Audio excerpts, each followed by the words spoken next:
Romanos 9, versículo 30 em diante. Diz assim a palavra de Deus: que diremos? Que os gentios que não buscavam justiça alcançaram justiça, mas justiça que vem da fé. Mas Israel, buscando a lei da justiça, não alcançou essa lei. Por quê? Porque não a buscaram pela fé, mas com base nas obras, e tropeçaram na pedra de tropeço. Como está escrito: eu ponho em Sião uma pedra de tropeço e uma rocha de ofensa, e quem nela crer não será envergonhado. Irmãos, o desejo do meu coração e a minha súplica a Deus em favor de Israel é que ele seja salvo. Porque nosso testemunhar de que eles têm, porque posso testemunhar de que eles têm zelo por Deus, mas não com entendimento. Pois não reconhecendo a justiça de Deus e procurando estabelecer a sua própria, não se sujeitaram à justiça de Deus. Pois Cristo é o fim da lei para a justificação de todo aquele que crê. Porque Moisés escreve que o homem pratica a justiça proveniente da lei e viverá por meio dela. Mas a justiça que vem da fé diz: não digas em teu coração, quem subirá ao céu, isto é, para fazer Cristo descer? Ou, quem descerá ao abismo, isto é, para fazer Cristo subir dentre os mortos? Mas que diz: a palavra está perto de ti, na tua boca e no teu coração, isto é, a palavra da fé que pregamos. Porque se com tua boca confessares Jesus como Senhor, e em teu coração creres que Deus o ressuscitou dentre os mortos, serás salvo. Pois com o coração é que se crê para a justiça, e com a boca se faz a confissão para a salvação. Porque a Escritura diz: todo que nele crê nunca será envergonhado. Pois não há distinção entre judeu e grego, porque o mesmo Senhor é Senhor de todos, rico para com todos os que o invocam, porque todo aquele que invocar o nome do Senhor será salvo. Oremos mais uma vez. Senhor, glorioso Deus, a Ti pedimos a luz que vem por meio do Teu Espírito, a fim de que, em nome de Cristo Jesus, possamos ler a palavra da vida que o Senhor nos entrega, revelada aqui nas Sagradas Escrituras. Que essa porção da Escritura possa saltar aos nossos olhos e trazer vida, trazer entendimento, para que não haja espaço para fanatismos, para que não haja espaço para ignorância, para que não haja espaço para legalismos, para que haja espaço para graça, e para a fruição dessa graça maravilhosa, que se derrama sobre nós e nos torna felizes. Assim oramos em nome de Cristo Jesus. Amém. Tomamos o que Deus não nos dá e rejeitamos o que Deus nos oferece. Como explicar o fato de que tomamos o que não é nosso e rejeitamos o que nos é dado? O que explica esse tropismo do nosso coração em tomar o que não nos pertence e rejeitar o que nos é dado com tanto amor? O sermão de hoje fala sobre isso. Fala sobre justiça própria, a nossa maneira de estabelecer as regras do jogo, a nossa tendência em dizer como as coisas devem acontecer, o que deve ser considerado justo e o que não deve ser considerado justo, o que deve ser certo e bom aos nossos olhos. Então, provocamos com base nisso uma visão de que a justiça que melhor nos apetece é aquela que de fato deve corresponder ao que esperamos vivenciar ao longo da vida. O sermão de hoje, portanto, é um sermão sobre justiça própria. E nós vamos falar sobre isso, sobre essa nossa mania de querer tomar o que não é nosso e rejeitar o que nos é dado de graça por Deus. Para isso eu dividi o sermão em duas partes iguais. Uma primeira parte, nós vamos estudar uma doutrina. E numa segunda parte, nós vamos expor a estrutura do texto, pelo menos de um ponto de vista panorâmico, pincelando aquelas ideias que são centrais e que caracterizam o significado dessa passagem naquilo que Paulo está desenvolvendo e ensinando para os seus leitores. Lembremos que toda essa passagem começa com um Paulo angustiado. Paulo não está escrevendo tudo isso que acabamos de ler com um sorriso no rosto, com contentamento e com felicidade. Não. Paulo está com o coração contrito, como vimos no capítulo 9, dos versículos 1 ao 5. Ele está com o coração amargurado, o coração angustiado, e o coração dele é um coração que chega às vias de dizer para Deus que, se possível fosse, que ele tivesse sido amaldiçoado e lançado ao inferno, mas não o povo que ele ama, que é aquele que ele considera como povo irmão, aqueles que ele os considera como seus irmãos. Sabemos que Paulo está escrevendo isso com tristeza. Paulo não vê a condenação dos réprobos com alegria. Paulo não aplaude o fato de que existem homens indo para o inferno. Paulo não está dizendo, é isto que acontece, os homens têm que ir para o inferno mesmo, aqueles que não creem em Cristo Jesus. Paulo sabe, por outro lado, o quão grave é negar a divindade de Cristo. Paulo sabe que nenhum dos nossos pecados, os mais terríveis que você e eu cometemos ao longo da vida, nenhum deles pode superar o pecado de não receber a boa dádiva de Deus, que é Cristo Jesus. Nenhum crime é mais hediondo do que negar o Filho de Deus. Nenhum crime é mais terrível para uma pessoa do que rejeitar a graça de Deus. Nada é mais criminoso dentre a vida dos seres humanos do que não receber a dádiva de Deus, que é Cristo Jesus. E esse é o maior de todos os crimes. Então ele escreve esse capítulo 9 com lágrimas nos olhos, com angústia no coração. E a primeira parte desse capítulo, depois de abrir o seu coração e dizer, não estou contente com tudo aquilo que eu preciso dizer a você, porque aquilo que eu preciso dizer a você é muito difícil. Apesar de fazer todo esse preâmbulo, Paulo divide a sua reflexão em grandes partes, pelo menos duas grandes partes. Numa primeira parte, ele vai falar da eleição, é aquele texto duro, é por isso que ele primeiro abre o coração dizendo, eu vou falar de coisas que são difíceis para nós, que envolvem pessoas que amamos e que estão sendo condenadas justamente porque não creem em Cristo Jesus.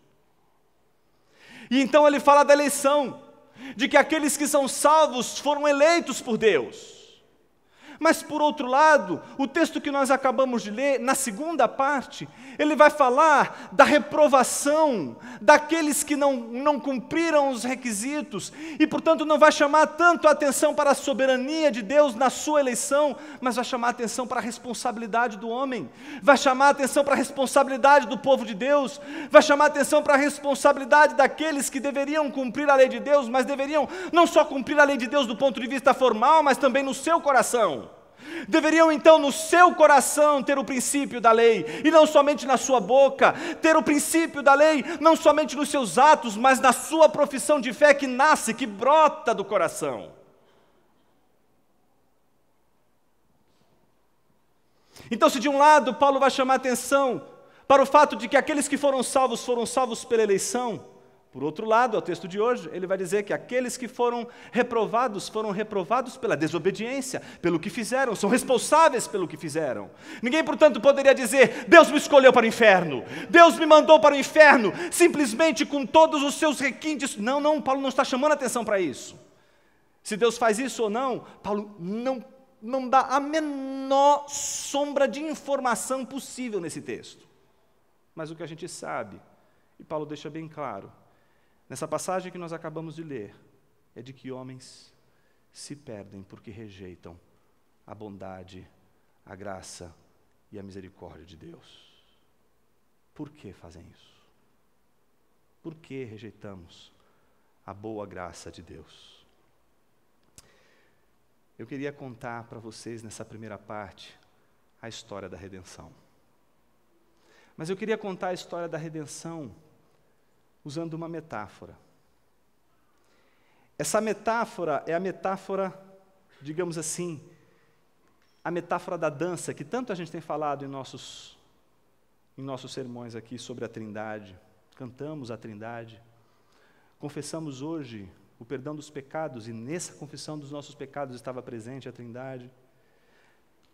E hoje estamos refletindo mais uma vez sobre a Trindade em nosso sermão, e vamos refletir a partir disso que a gente tem chamado de a dança da Trindade. Aquilo que de fato se pressupõe ter acontecido durante toda a eternidade. Ou seja, durante toda a eternidade, a Trindade estava numa dança. Primeiro eu preciso, antes de tudo, fazer pelo menos alguma ressalva importante. Não vou fazer desse sermão uma defesa para o balé em nosso culto. Não vou fazer desse sermão uma defesa de que deveríamos ter bailarinos aqui na igreja, dançando de alguma forma e expressando o seu culto a Deus. Para isso, eu queria indicar para aqueles que gostam do balé, e o balé, você não precisa ser preconceituoso. Tem um balé maravilhoso de Stravinsky, um russo, chama Petrushka. Se você nunca viu esse balé, veja. Você vai ver algo formidável. A nossa igreja não proíbe ninguém de ir a um teatro e assistir um belo de um balé, uma sinfonia, qualquer obra da arte contemporânea e da arte moderna e da arte antiga e clássica. Ninguém aqui é proibido de fruir da arte. Então, se você quer ver um balé, se você quer usufruir de um bom balé, eu não garanto bailarinos bons aqui nesta igreja. Nessa igreja não temos bailarinos, a gente tem outras coisas aqui, como pecadores por todos os lados, mas bailarinos não. Bailarinos, os bons são russos, e a gente vai encontrar em outros lugares. Então, feito essa observação, a única coisa que estou usando aqui é uma metáfora. E essa metáfora, infelizmente, porque eu gostaria muito que fosse minha, mas essa metáfora não é minha, não inventei essa metáfora, não veio da minha cabeça. Essa metáfora, ela é histórica. Ela data, pelo menos, do finalzinho do 7º século e início do século 8º, por um dos mais importantes teólogos responsáveis pelo entendimento teológico da Trindade na história da igreja. Trata-se de João Damasceno. João Damasceno era um perturbado no bom sentido. Ele tentava de todas as formas decifrar a Trindade. Ele queria entender a Trindade, ele queria compreender a relação da Trindade, ele queria compreender como as pessoas da Trindade, elas se relacionam, como o Pai, o Filho e o Espírito se relacionam, como entender essa situação toda, e mais, o que eles ficavam fazendo antes da criação do mundo. Então ele já não se contentava com aquela ideia de que Deus ficava preparando o inferno para colocar nele pessoas que fazem esse tipo de pergunta. Mas pelo contrário, ele se preocupava em tentar decifrar o que de fato eles faziam durante a eternidade, não pelo fato de que há uma curiosidade, digamos assim, fortuita. Não, precisa se estender, precisa de alguma forma, a gente precisa entender qual foi a necessidade dessa coisa chamada mundo e homem. Então, João Damasceno, ele não conseguia entender que a criação do mundo foi fruto de um Deus, não é? No seu conselho trinitário, dançando eternamente, e um olhando para a cara do outro, dançando, dizendo assim, gente, não aguento mais dançar, é muito tempo dançando, a vida está um tédio, a eternidade está um tédio, olha, não está dando para viver a eternidade dessa forma, não aguento mais dançar. Vamos fazer o seguinte, vamos criar um mundo, colocar um monte de gente estúpida dentro dele, e vamos fazer um monte de besteira do começo ao fim, e a gente vai consertar tudo o que eles estão fazendo, isso vai deixar a nossa vida emocionante. Não. A Trindade realmente não carecia de criatividade.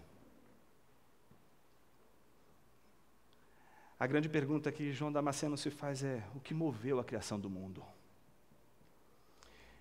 Ele estava meditando em João, primeiro capítulo, que diz, ele veio para o que era seu, mas os seus não receberam.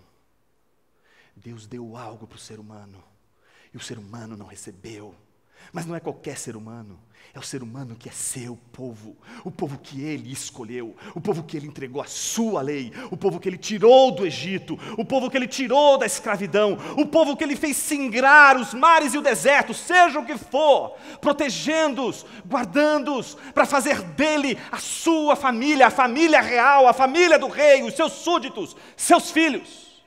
Mas eles, quando veio a dádiva de Deus, não receberam a dádiva de Deus, rejeitaram a dádiva de Deus, não aceitaram o dom de Deus. E rejeitando o dom de Deus, então ele lia João dizendo: mas a todos quantos o receberam, e ele está se referindo aos gentios, não àqueles que são considerados o povo de Deus porque receberam a lei de Deus, mas aqueles que não recebendo a lei de Deus, e mesmo não conhecendo a lei de Deus, não lhes foi impedida a dádiva, porque receberam a dádiva de bom grado, olhando para a bênção de Deus, olhando para a dádiva de Deus, e com mãos vazias e expensas, receberam a dádiva de Deus com coração alegre. Estes receberam o dom de Deus e se tornaram filhos de Deus, que não nasceram da vontade da carne, nem da vontade do sangue, mas da vontade de Deus, nasceram da vontade do coração de Deus, e por isso o verbo, a dádiva divina, a graça dada ao homem se fez carne e habitou entre nós, cheio de graça e de verdade, e vimos sua glória, glória como do unigênito do Pai. Ele estava lendo tudo isso e dizendo: mas como assim? Porque Deus está se doando. Porque Deus está se doando para o seu povo, e o seu povo rejeitou a dádiva de Deus. E porque nós que somos gentios recebemos essa dádiva. Nessa hora ele escuta o burburinho de crianças brincando, e ele está tão entretido com aquilo que ele de repente: peraí, mas esse som de criança, o que é isso? E ele sai da sua casa e vê as crianças fazendo uma brincadeira. O nome dessa brincadeira é pericorese. A palavra pericorese no grego é peri, de andar em círculos, né? Tipo uma ciranda. Você fica circulando. Corese, de core, que é coreografia. Aquilo que se faz no balé, aquilo que se faz numa dança, você tem uma coreografia. Você tem um ordenamento, você explica qual é a coreografia. A coreografia tem uma regra a ser cumprida. Tem os lugares, tem as entradas, tem as saídas, tem toda uma performance, tem toda uma ginástica para que aquela coreografia seja feita. Então, pericorese é aquela brincadeira em que as crianças faziam uma ciranda, elas ficavam rodando e cantando com uma criança no meio.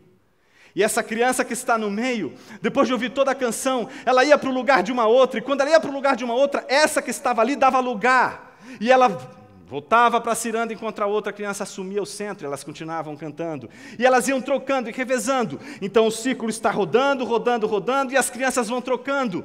E sabe o que é legal? É uma brincadeira que não é um jogo de vencedor. É uma brincadeira que não acaba quando o vencedor ganha. Porque não existe um vencedor. Não existe tipo: quem venceu a partida? Não, não era uma questão de vencer a partida. Simplesmente, quando cansavam de brincar, paravam. Simples assim. Não se tinha uma tentativa de um ser melhor do que o outro. Não se tinha uma tentativa de como é que eu posso vencer o outro? Talvez burlando, talvez roubando, talvez maquiando alguma coisa. Qual pode ser a estratégia? Não tem isso. O grande prazer está exatamente em fazer o movimento junto, de cirandar e ocupar o meio. Cirandar e ocupar o meio. E então, quando ele olhou para aquilo, ele disse: é isso que a Trindade faz. É isso que toda a Bíblia ensina que a Trindade faz. Eles estão todos trabalhando e tem alguém ali no foco. Mas de repente aquele que está no foco sai e todos os outros permanecem, só que agora girando ao redor de outro que está no foco. Então dali a pouco aquele outro sai e aí outro entra no meio e você fica ali numa ciranda em que nunca você vai ter uma situação em que um não recebe e o outro não dá. O que você vai encontrar então? Sempre doação e sempre recepção. O Pai e o Filho se doam ao Espírito, o Filho e o Espírito se doam ao Pai, o Pai e o Espírito se doam ao Filho, e todos dão, e todos recebem. Só existem esses dois verbos na ciranda de Deus. Não existe o terceiro, que é tomar. A luxúria faz parte da nossa natureza humana. A luxúria faz parte da sua vida, faz parte da tua e da minha natureza. Queremos tomar o que não nos pertence. Não aceitamos o jogo da dança. Não aceitamos a brincadeira de dar e receber. Porque não conseguimos respeitar a dádiva. Porque também não conseguimos respeitar os limites da dádiva. Mas a Trindade, no seu conselho e no seu pacto de eternidade e de salvação, resolve então criar o mundo, e cria o mundo segundo essa mesma natureza da doação. Então, João Damasceno consegue perceber que as coisas se conectam, que o Deus Trino, que dançava um em torno do outro, agora estabelece num transbordamento de amor a criação do mundo como uma doação. E uma doação para quem? Agora não é mais uma doação nem para o Pai, nem para o Filho, nem para o Espírito, mas é uma doação que vem agora para um quarto elemento, que não é Deus, mas é um homem. Eles criam um ser humano e colocam o ser humano neste palco, e esse ser humano agora vai dançar o balé de Deus. Esse ser humano vai dançar a dança de Deus. Ele tem que entrar na dança de Deus, a dança da doação, a dança da recepção, e nunca a dança da pilhagem, nunca a dança do roubo, da cobiça, do furto. Paulo está preocupado com a cobiça dos irmãos. Por isso, no capítulo 7, versículo 7, ele chama a atenção para o fato de que diz a lei de Deus: não cobiçarás. O último mandamento não está dado ali de forma à toa. Paulo está lembrando exatamente desse ímpeto luxurioso do nosso coração, de tomar o que não é nosso. Mas não é isso que o Éden nos ensina. Uma trindade que chama o homem para dançar e que diz o seguinte: eu te dou tudo isso aqui, o jardim é teu. Nós estamos te dando todas as árvores, todos os frutos, você pode usufruir de tudo isso, mas esta árvore é nossa, não pertence a você, essa árvore pertence a nós, não põe a mão, esse é o limite. De tudo que você tem aí pela sua frente é seu, você pode usufruir, mas esta árvore não, essa árvore é nossa. Então o homem tem que entrar nessa dança, na dança de se doar ao Senhor, e ao mesmo tempo receber a dádiva do Senhor. Mas o bailarino quis dançar do seu jeito. Ele quis dançar da sua forma. Ele não quis seguir a coreografia da Trindade. Ele tinha um plano próprio. Ele tinha uma intenção própria. Ele tinha uma agenda própria. Ele tinha uma agenda oculta. Essa agenda oculta estava de olho exatamente no que não lhe pertencia, estava de olho naquilo que não era seu, aquilo que não tinha sido dado, aquilo que não havia sido doado, porque representava exatamente o seu poder, representava exatamente uma menção do poder. Imagine você, que esse bailarino resolve coreografar do seu jeito, e a Bíblia diz que ali ele tropeça, e eu não estou usando esse termo à toa, guarde bem essa palavra. Ele tropeça numa árvore. A árvore pertence ao Senhor. A árvore é de Deus. E ele tropeça naquela árvore, porque ele não sabe reconhecer os limites. Uma nota de rodapé bem breve. Você não acha que esse é o maior exemplo dos nossos relacionamentos hoje? Pessoas que não sabem seus limites. Pessoas que não sabem respeitar o que pertence ao outro. Se você não sabe o que pertence ao outro, que o outro disse: eu te dou tudo isso aqui, mas isso não, e simplesmente tomam aquilo que não foi dado, elas quebram relacionamentos. Todo relacionamento se quebra quando a gente não reconhece espaços. Todo relacionamento se quebra quando a gente não reconhece a integridade de uma pessoa. Reconhecer a integridade de uma pessoa significa reconhecer que ela possui determinados espaços e possui determinadas coisas que são inerentemente delas. E você não pode tocar, você não pode pegar se ela não lhes der. Por isso, todas as vezes que tomamos aquilo que uma pessoa não dá, é como um estupro. Tiramos aquilo que não nos foi dado, tocamos aquilo que não nos foi dado. Não podemos tocar aquilo que não nos foi dado. Mas por que tocamos? Porque queremos exercer controle sobre aqueles que não nos ofertaram aquilo que nós tomamos. Porque só pensamos em nós mesmos. Porque temos uma agenda oculta. Porque temos uma justiça própria. Temos uma lei própria, com códigos próprios, com uma norma própria. E nós não contamos essa norma para ninguém, não contamos essa justiça para ninguém, mas ela está aqui dentro. E com ela nós dizemos: vai valer a pena ultrapassar esse limite, porque afinal de contas eu preciso ser feliz, eu mereço. Quantos e quantos não cruzam a linha? Quantos e quantos não cruzam os limites? Justamente porque não conseguem entender que existe uma regra, uma justiça que é maior do que todas as justiças e regras que você e eu mesmo estabelecemos para viver.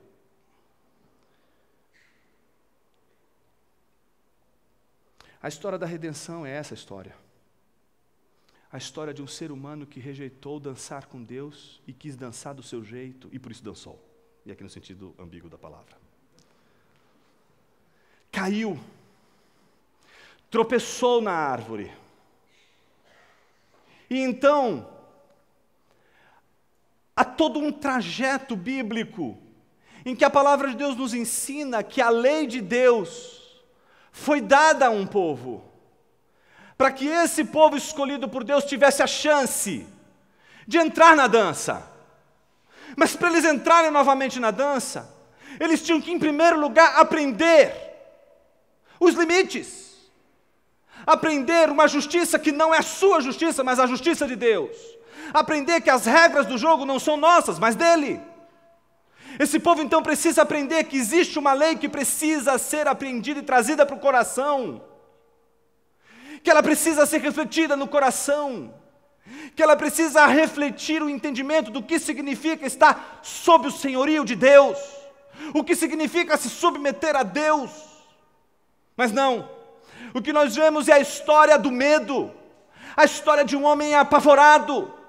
De um homem apavorado porque tem medo do inferno, tem medo da condenação, porque sabe o mal que faz, porque sabe os erros que comete. Então, para tentar se livrar do juízo, faz boas obras, cumpre a lei, obedece todas as regras do jogo de Deus. Mas aí você pergunta, por que se obedece às regras de Deus? Por que um religioso cumpre à risca as regras de Deus? Não só para ser salvo, mas para poder colocar o dedo na cara de Deus e dizer assim: você não pode me condenar, eu sou uma pessoa boa, eu sigo os seus mandamentos, eu faço tudo o que tem que ser feito, não falto nos cultos, leio a Bíblia todos os dias, eu sou uma pessoa boa, eu não sou como qualquer outra pessoa que desonra seu nome, para que a gente possa chegar na cara de Deus e dizer: você não pode me condenar. Fazemos boas obras porque acreditamos que essas boas obras seriam suficientes para pesar no juízo de Deus. Isso é justiça própria. Nós estabelecemos essa regra. Somos nós que estamos acreditando que se fizermos coisas boas, Ele vai nos salvar. Não, 1000 vezes não. As suas boas obras não têm o poder de te salvar. Nada do que você faça vai te salvar. Ninguém aqui nessa igreja é ensinado a ler a Bíblia todos os dias. Ninguém diz aqui para você: você tem que ler a Bíblia todos os dias, você deve ler a Bíblia todos os dias.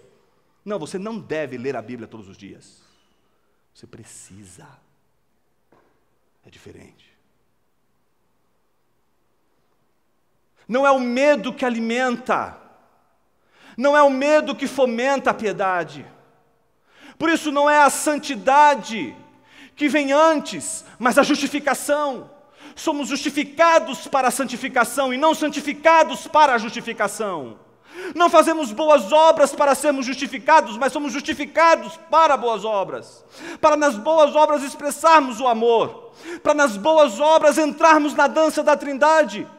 E mais uma vez, na oportunidade que Deus nos dá, entrarmos na dança da doação, e não mais queremos tomar aquilo que Deus não nos deu, e muito menos rejeitar aquilo que Ele nos dá.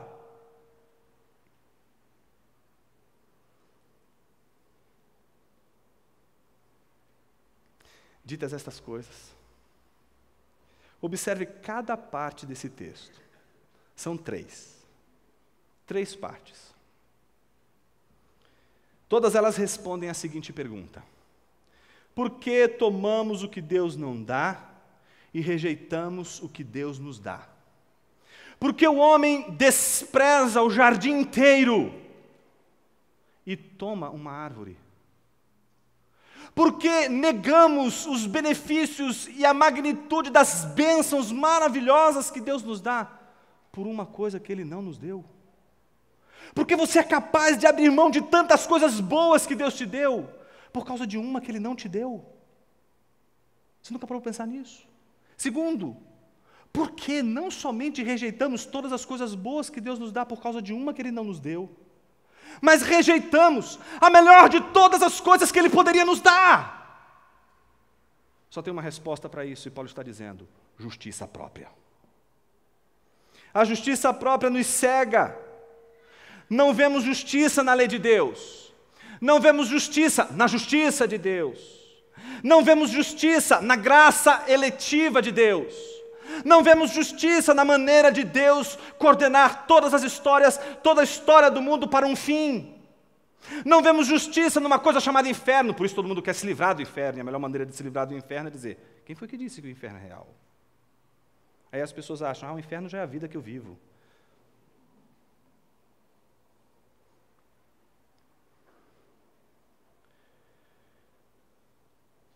A justiça própria apenas indica que nós temos a nossa própria regra.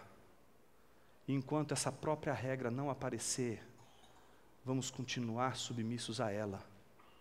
E trataremos Deus não mais como rei, mas como um súdito. Paulo responde essa pergunta dizendo que é a justiça própria, apresentando 3 contrapontos. Esses 3 contrapontos, eu fiz aqui um copiar e colar do Douglas Moo, um importante estudioso da Epístola aos Romanos, na minha opinião, um dos mais brilhantes. E ele nota nessas 3 partes, um contraponto que eu queria apresentar aqui, em nome dele. Ainda bem que ele não sabe português. Primeiro, a justiça que vem pela fé, em contraste com a lei da justiça. Capítulo 9, versículo 30 a 33. Esse é o primeiro contraste. Veja o que Paulo vai dizer. Que diremos? Que os gentios que não buscavam justiça alcançaram justiça, mas justiça que vem da fé. Então, por um lado, Paulo começa dizendo, o que diremos? Ele dá a afirmação, que aquele que não é o povo escolhido, que não é o povo de Israel, mas que é o gentio, que não é judeu, alcançou a justiça, mesmo não conhecendo a lei. E alcançou a justiça que vem por quê? Por causa da lei? Não, aí ele dá uma volta ainda por cima e diz, é por causa da fé, porque a lei eles nem sequer conheciam. A lei está no coração deles, eles têm uma desconfiança dos pecados por causa da lei plantada nos corações, mas eles não têm o entendimento da lei.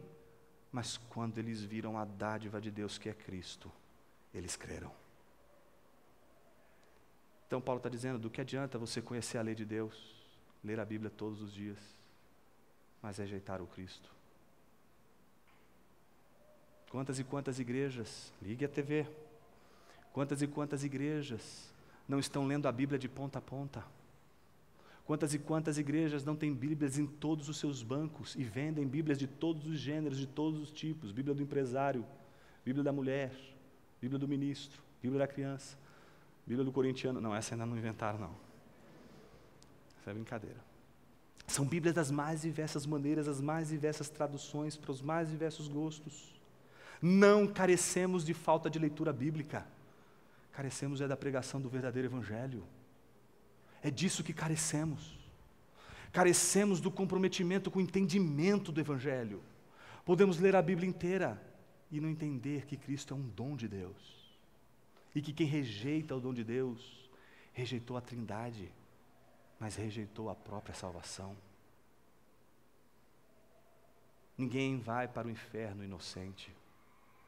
Ninguém vai para o inferno de forma irresponsável e ingênua. Escorreguei e caí no inferno. A garganta do inferno é maior do que a nossa precipitação, acredite nisso. A justiça que vem pela fé, então, é a justiça que aqueles que não conhecem a lei, ao verem a dádiva de Deus, mesmo não conhecendo, recebem de bom grado, não tropeçam nela, não rejeitam, mas de mãos vazias recebem o dom de Deus.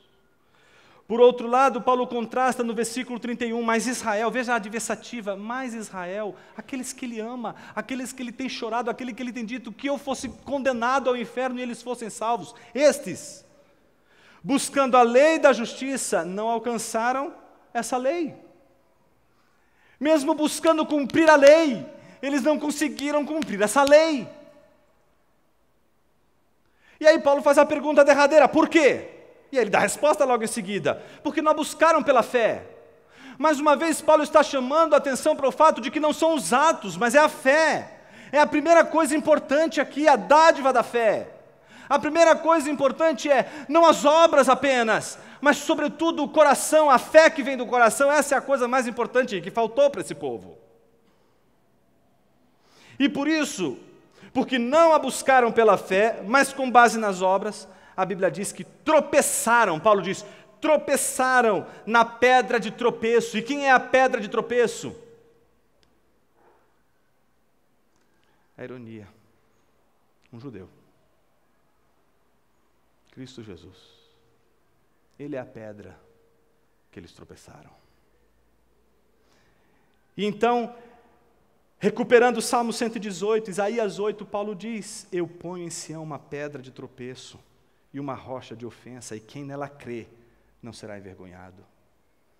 O que Paulo está dizendo e relembrando é que toda aquela nação já sabia da mensagem do Evangelho, já sabia que o Messias prometido tinha sido anunciado, o seu caráter, a sua obra, a sua maneira de agir, o seu jeito de ser, já estava ali presente. E quando o Messias se aproximou, apareceu, simplesmente o rejeitaram. É isso que incomoda João Damasceno. Como alguém pode rejeitar o Messias? Principalmente se você conhecia ele antes, nas Escrituras. Eu nunca vi o Messias, mas quando eu o vejo pelas Escrituras, eu creio nele como alguém que já conhecia. Ao vê-lo, rejeita. Então, depois de apresentar esse contraste entre a justiça que vem pela fé e a lei da justiça, note que Paulo vai dos gentios aos judeus. E agora ele vai continuar com os judeus até o final e conclui com os gentios novamente. Observe que nesse segundo contraponto, que começa no versículo 1 do capítulo 10, e vai até o versículo de número 4, Paulo vai dizer o seguinte, irmãos, e aqui ele está se referindo a uma igreja que é majoritariamente de gentios. Poucos judeus estão ali que se converteram. Então Paulo diz, irmãos, o desejo do meu coração e a minha súplica a Deus em favor de Israel é que ele seja salvo. Ou seja, Paulo não está sorrindo, Paulo não está contente, porque os seus irmãos haviam tropeçado na pedra de tropeço que é Cristo. Ele não está celebrando a queda desses irmãos, mas, pelo contrário, ele lamenta, e mais do que isso, suplica a Deus em favor deles.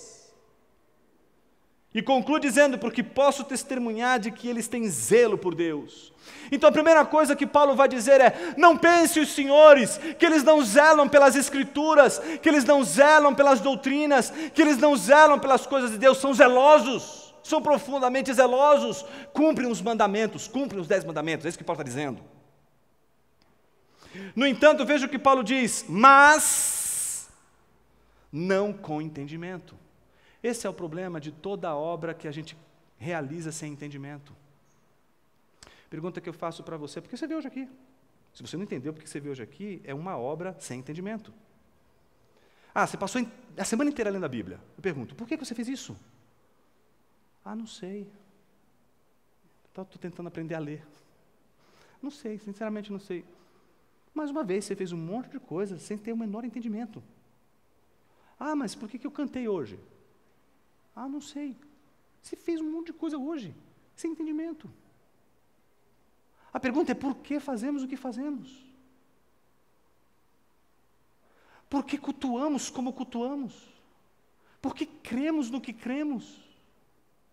Em nenhum momento Paulo está promovendo uma fé cega, fanática, sem entendimento. Meus irmãos, nós estamos sofrendo por falta de conhecimento e entendimento da palavra de Deus, seja na igreja, fora dela também. Não se é cristão porque você vai para uma igreja, não se é cristão porque você diz 1000 vezes sou um cristão. Hoje, cristianismo está principalmente na moda, por ironia do destino, ou por ignorância. Porque pessoas se dizem cristãs sem o menor entendimento. Se dizem cristãs porque, na verdade, tem uma pauta política. Querem defender uma pauta política, então eu sou cristão.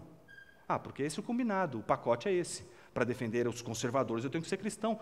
Que maldição é essa? Quem foi que explicou esse negócio?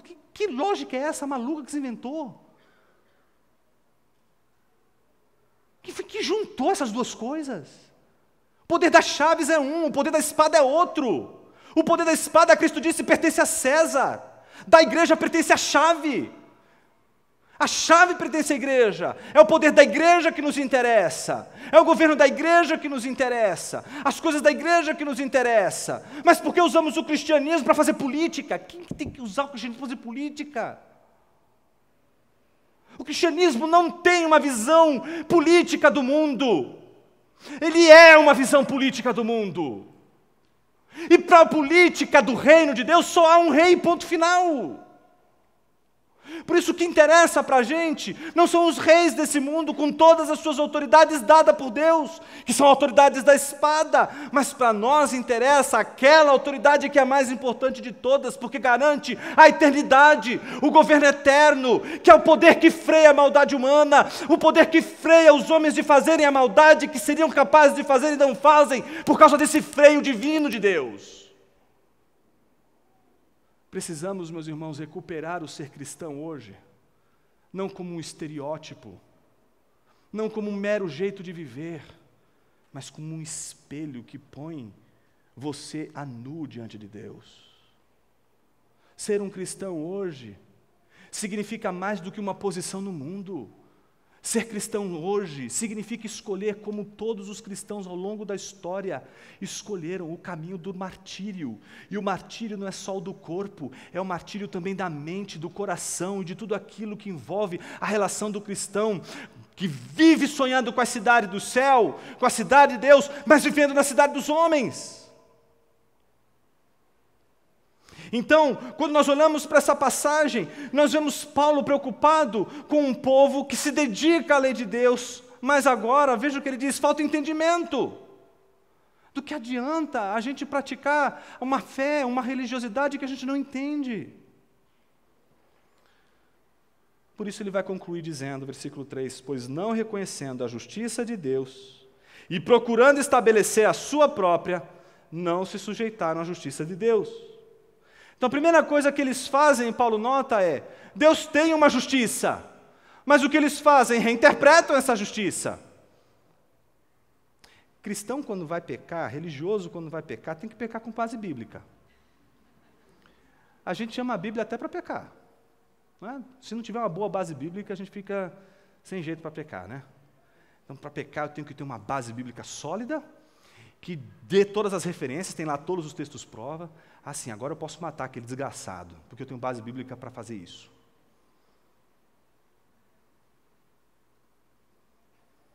Nós temos a capacidade de ressignificar as Sagradas Escrituras para elas dizerem o que nós queremos que ela diga. Nós temos sim, e fazemos isso com um requinte de sordidez. A capacidade de deturpar o texto bíblico para atender a nossa agenda oculta, a nossa justiça própria, as nossas regras do jogo. Deixa eu dar um exemplo. Quando a gente não entende que ser um cristão é estar na família real e que ser um cristão é reconhecer o senhorio de Cristo, que Ele é o Senhor, o Rei do universo, significa que não dá para fazer negócio com Ele. Ninguém faz negócio com o Rei, ok? Tipo, imagina a cena, que cena ridícula. Você chegando diante do rei. Ô majestade, eu tenho aqui um grande projeto de vida. É mesmo, é um grande planejamento. E olha, a gente faz como os empresários hoje fazem, né? O cara está ferrado, não tem grana nenhuma, ele precisa de, como dizem os empresários, de uma noiva, a noiva rica. A que tem dinheiro para botar no negócio. E eu preciso me casar com ela. Então a noiva desse súdito é o rei. Eu preciso dele. Na verdade, não preciso dele. Eu preciso da verba. Então você chega para ele, você tem que convencer a noiva. Você tem que convencer ele de que o seu negócio é um negócio promissor. E que quando ele investir a grana, aquilo que você está fazendo, vai dar resultados, vai prosperar. Então você diz assim, olha, o meu grande projeto é me tornar a pessoa mais feliz desse mundo, e eu gostaria muito que o senhor investisse, porque não vai voltar de mão vazia. Vai voltar a 5 por 1. Olha, vai ser maravilhoso. O crescimento vai ser incrível. Que coisa ridícula. Vou negociar com Deus a felicidade. Olha, o meu plano é muito bom, maravilhoso. Se o senhor entrar, o senhor não vai se arrepender. Você não faz negócio com Deus, não. Quando a gente faz negócios com Deus, Ele já não é mais Senhor. Ele é mais um servo. Ele é um súdito. Ele é tratado como súdito. Então dizemos para Ele o que a gente acha que vai nos fazer felizes. E o que a gente quer que Ele nos dê. Adivinha? Por que Paulo, no capítulo 7, versículo 7, começa falando sobre cobiça? Porque sempre queremos aquilo que Ele não nos deu. E deu para o outro. E a gente olha para a grama do vizinho e diz, miserável. Isso era tudo o que eu queria. Não, Deus não te deu. Conviva com isso. Ah, não quero. Pronto. É aí que começa tudo. É aí que dá tudo errado na nossa vida. Por quê? Porque a gente não consegue perceber que aquilo que a gente quer ter de tudo quanto é jeito está nos tirando o olho nas grandes e maravilhosas coisas que Deus nos deu e se torna uma ideia fixa. Eu só vou ser feliz se eu tiver essa coisa. Então a pessoa acha que vai ser feliz só com isso. Ela põe a energia dela, ela põe a vida dela. 24 horas do dia ela fica pensando em 1000 maneiras de manter ou de conseguir essa única coisa que vai fazê-la feliz. Mas não te deu, Deus não te deu, não lhe pertence. Mas por que fechamos os olhos para todas as dádivas de Deus? Porque somos assim, insatisfeitos, atravessados por uma amargura, atravessados pelo nosso pai Adão, que vive muitas vezes dentro de nós, nos chamando para aquilo que não nos pertence, aquilo que não nos foi dado, aquilo que não é graça de Deus. Não é graça, mas achamos bonito. Era como Agostinho diz lá nas Confissões, falando do pecado, ele diz, era feio, mas mesmo assim eu amei. Não amei porque era feio, mas amei a própria feiura. Fazemos isso e nos entregamos porque não conseguimos nos satisfazer naquilo que Deus nos deu. Eu queria que você por um momento pensasse nas boas coisas que Deus te deu. Será que não falta hoje gratidão no seu coração? Você olha e só vê aquilo que você gostaria de ter e não tem.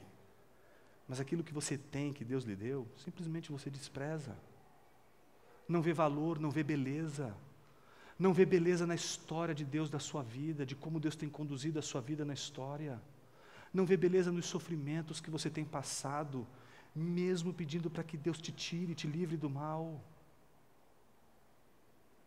Então Paulo conclui dizendo o seguinte, pois Cristo é o fim da lei para a justificação de todo aquele que crê. Ele está dizendo, os judeus não conseguiram perceber que o fim de tudo está em Cristo e de que a virada de toda a história da humanidade está em Cristo e que todo aquele sistema de lei que se tinha, ele encontra em Cristo Jesus a realização e a mudança de todo um quadro que de agora para frente deve ser encarado de outra maneira, da maneira da dádiva, a maneira da boa dádiva que chegou até nós, através de Cristo Jesus. Por isso Cristo muda a história, por isso Cristo é o grande começo, por isso Cristo é o grande recomeço, a nova criação está em Cristo, o novo cosmo está em Cristo, a cruz de Cristo Jesus é o marco no tempo, um novo tempo, a cruz de Cristo Jesus é o marco de uma nova ação de Deus no mundo, de um novo agir de Deus no mundo. Isso significa que os 10 mandamentos não valem? Valem. Isso significa que a lei de Deus não vale? Vale. Mas ela não vale de forma antecipativa como era com os judeus, que esperavam o Messias, mas agora ela é diferente, ela é a lei que se pratica porque se recebeu a dádiva, não porque se está esperando receber a dádiva, não, agora a Trindade está reunida e resolve fazer o seguinte, é diferente agora, eles estão tentando sacrificar animais, rolinhas, ovelhas, e com o sangue desses animais, eles conseguem, nesse sistema, aplacar a ira de Deus por alguns instantes. A gente precisa ler Hebreus mais vezes, por isso a gente vai estudar Hebreus aqui. Porque Hebreus vai nos ensinar que esse sistema, ele tinha todo o seu objetivo, tinha toda a sua suficiência, mas ele não tem a plenitude do sacrifício de Cristo Jesus, que é um ponto final. Tudo que vem antes, todos os sacrifícios anteriores são penúltimas palavras, não última palavra. Tudo que vem antes é sombra de Cristo Jesus. Tudo aquilo que veio antes é sombra do que vai acontecer. Por isso a árvore primeira que o homem tropeçou é a sombra da árvore que hoje está no seu caminho e que você pode tropeçar e que se chama videira, que se chama Cristo Jesus. Este sim é aquele pelo qual aquela sombra que está lá no Éden e que está por todas as Escrituras veio de uma vez por todas para afirmar de uma vez por todas a obra de Deus, como dádiva, para dizer para você o seguinte: este sim é o novo começo, e esse começo não vem com algo que você me dá, este novo começo não vem com algo que você me oferece, você me feriu, você tomou o fruto que não era seu, você tropeçou na árvore que eu não tinha te dado, você pegou o que não era seu, você deveria retribuir, mas não é o seu jeito, não é sua justiça, não é sua regra. E na Trindade, ninguém vai tomar nada. A Trindade é doadora. E por isso doa a Cristo. Entrega a Cristo para morrer pelos seus. Por isso Ele não entrega agora uma árvore. Ele não entrega agora uma coisa. Ele não entrega agora um elemento exterior. Preste atenção no que eu vou te dizer. Ele se entregou. Agora a dádiva é Ele mesmo. Agora a dádiva é o próprio esplendor da natureza de Deus. Agora a dádiva é a essência de Deus na sua mais plena manifestação em Cristo Jesus. Por isso, rejeitar a dádiva de Deus não é rejeitar algo de Deus, é rejeitar Deus. Então a conclusão de Paulo vem a seguir com a conclusão do nosso sermão. Paulo diz, porque Moisés, note aí, daqui para frente, Paulo só vai citar Moisés. Moisés não aparece aqui à toa. Moisés aparece porque ele é o símbolo da lei, o símbolo de que você tem que cumprir a lei, de que você tem que cumprir as obrigações, de que você tem que fazer as obras. Digamos assim, é a personagem que mais o judeu sacava para dizer, olha, temos que cumprir a lei. E é ele, justamente ele, que Paulo vai usar para dizer que Moisés não é padrão apenas para o cumprimento da lei estritamente, mas é Moisés o exemplo daquele que não somente estava preocupado com o cumprimento da lei, mas com o coração. Então ele vai lembrar de textos como Moisés escreve que o homem que pratica a justiça proveniente da lei viverá por meio dela. Mas a justiça que vem da fé diz, Deuteronômio capítulo 30, versículos 12 e 13, quem diz isso é Moisés. Não digas em teu coração, quem subirá ao céu, ou quem descerá ao abismo, mas que diz, a palavra está perto de ti, na tua boca e no teu coração, isto é, a palavra da fé que pregamos. Deuteronômio capítulo 30, versículo 14, quem está dizendo isso é Moisés. Paulo então está recuperando Moisés para dizer, veja, vocês não podem acreditar que Moisés está dizendo para vocês que o cumprimento da lei é suficiente, não. O próprio Moisés está chamando a atenção para o fato de que a religião não é só cumprimento de regras, é mais do que isso. Ela é, acima de tudo, um comprometimento do coração e do coração apenas. E conclui com aquela frase maravilhosa que nós usamos o tempo todo para dizer o sinal de todo aquele que recebeu a boa dádiva de Deus. Vem aqui, naquilo que judeus que rejeitaram a Cristo, não os judeus que receberam a Cristo, mas os judeus que não receberam a Cristo se recusaram a fazer. Aquilo que ele vai dizer logo em seguida, porque se com tua boca confessares Jesus como Senhor. Aqui está a pedra de toque de tudo que Paulo está dizendo. Se com tua boca confessares Jesus como Senhor e em teu coração creres que Deus o ressuscitou dentre os mortos, será salvo. Então não é uma questão de cumprir as leis, não é uma questão de fazer as obras, é uma questão de confiar na confissão de fé, na profissão de fé de que Cristo é o Senhor. Mas alguém poderia dizer, Jonas, eu professei a fé. Ah, mas professar a fé pode ser uma obra. Uma mera obra. Você pode dizer simplesmente com a sua boca: eu creio em Jesus Cristo. O problema não é esse. O problema já está dado em Moisés. Você pode confessar com a boca, mas o problema é o teu coração. Quando Anselmo da Cantuária escreveu os seus tratados para apresentar argumentos que provam não a existência de Deus, mas a plausibilidade da existência de Deus, ele usa aquele salmo que diz o louco em seu coração não há Deus. O problema dele é que os monges todos ali cantavam hinos de louvor a Deus, faziam as suas orações, faziam os seus momentos de meditação e contemplação, seja das Escrituras, seja das obras de Deus. Eles cantavam, entoavam, e se perguntasse para um monge: você crê em Deus? Ele falava: creio. Por isso que ele usa, diz o louco em seu coração, não é com a boca. É o coração que não crê. É o coração que para dúvidas. É o coração que é atravessado por temores. Anselmo não está preocupado com a confissão da boca, mas está preocupado com o coração daqueles que com sua boca professam a sua fé em Cristo. Por isso minha pergunta para você nessa noite é: o que teu coração confessa? O que teu coração professa hoje sobre Cristo Jesus? Quais são as regras que o seu coração impõe à religião? Quais são as regras que você impõe a Deus? Quais são as tuas regras que impedem você de se submeter à regra de Deus? A Bíblia diz, no versículo 10, pois com o coração é que se crê para a justiça e com a boca se faz a confissão para a salvação, porque a Escritura diz, conforme Isaías 28:6, todo que nele crê nunca será envergonhado, pois não há distinção entre judeu e grego. E aí ele volta novamente para a questão dos gentios. Os gentios estão presentes aqui e representados aqui pelos gregos. Porque o mesmo Senhor é Senhor de todos, rico para com todos que o invocam.